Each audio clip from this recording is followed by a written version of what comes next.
O ikaw, sino may kwento naman? Sino may kwento na nakakatakot? Wala ako, wala. Ay, pag di ka Inaantok na nagkwento, hampasin yung parrot mo. Sige, pag di ka nagkwento. Ayun, Sige, ayun. sige, Magkwento ka.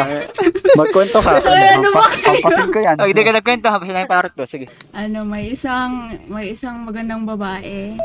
Fisherman siya. Okay. Tapos peacefully lang siya nangingisda. Tapos Okay. may apat na hold-upper. Sino ba? Sino yan? Di ba nakakatakot na yan? May apat na hold-upper. Lalabapit Nagigigil ako dun, Parang tayo Hampasin ka yun, ng ah. stick. Hindi tayo yun. Hindi ko mas matao eh. May... Okay. Sige. Nagkwento ka pa?